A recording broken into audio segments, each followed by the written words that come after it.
I'm not particularly adventurous when it comes to what I put in my stomach.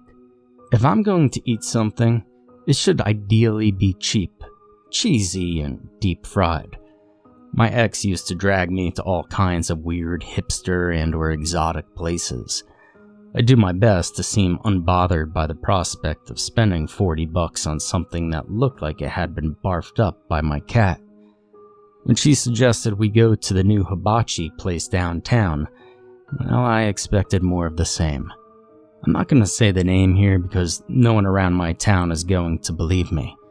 I don't need to be sued for libel or whatever either.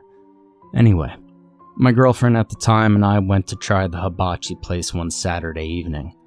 I ordered the rice and shrimp. It was actually not half bad. And by not half bad, I mean I barely managed to keep myself from openly licking the plate. Kinda became our thing. We'd go there at least once every other week. I was feeling adventurous one day when I decided to try their sushi. I ordered something called the spicy spirit roll. The menu didn't state what was in it, but my waiter, who was this chubby little white dude named Chad, or maybe it was Kevin. Anyway, they said it was to die for. The sushi showed up. I struggled with the chopsticks for a minute before giving in and piercing a piece with my fork. I popped it in my mouth, and all of a sudden, it was like I was having my first orgasm again. Needless to say, I fell in love with that sushi.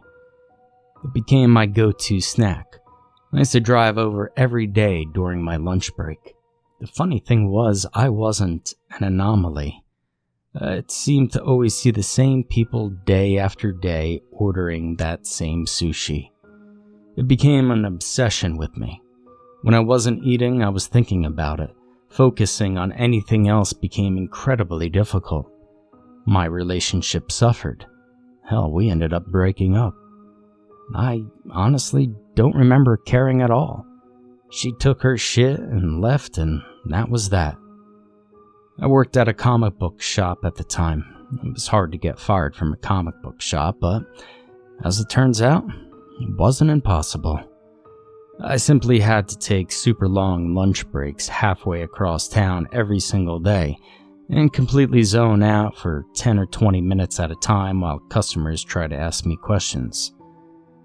Now, it was about 2 months after the sushi entered my life that I lost my job. Another month and a half later, I was kicked out of my shitty bed-bug-infested apartment and started staying on a friend's couch. Hell, for a while, I even managed to scrape enough money for the spirit rolls. Then the money ran out altogether, and I was living on borrowed ramen. After only a week or two, the pain started. It was like my body had been filled with metal balls, and I was now getting the shit beaten out of me by a man made of magnets and hate. I threw up a lot and got cold sweats. The only thing I could think about was that sushi and getting more of it.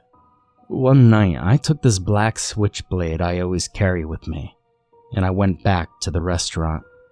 I entered through this little unlocked door in the back, which employees used to get to their cars and step out for smoke breaks. I didn't want to hurt anyone. The knife was just to make sure they wouldn't stop me. I burst inside. I couldn't believe what I was doing, but I did it. And suddenly, I was faced with something much more unbelievable. There were tanks taller than me lining the walls of the kitchen.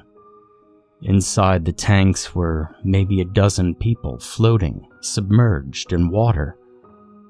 Well, they weren't really people, I guess, but they sure as hell looked like people. They were very emaciated with deep-set eyes like those pictures you see of prisoners in concentration camps. They were all female in appearance, with long black or red hair, and small but clearly visible breasts. Drawing attention from their chests were large, dark, black and brown, scaly fishtails, which twisted and writhed as if in agony. One of them was strapped to a table in front of me. An old Steve Buscemi-looking motherfucker held a knife to her throat. I dropped my own knife to the ground. I wish I could say that I tried to help or that I was going to, but the truth is, I just wanted to run. A young guy grabbed me from behind and threw me into the alleyway. I fell onto my back. He repeatedly kicked me in the stomach before walking back into the kitchen. I heard a bolt on the other side. The door was locked, and I left in a hurry and never went back. The pain subsided after a few months. I don't think the craving ever will. I'll go to my grave desiring that horrific and impossible spicy spirit roll.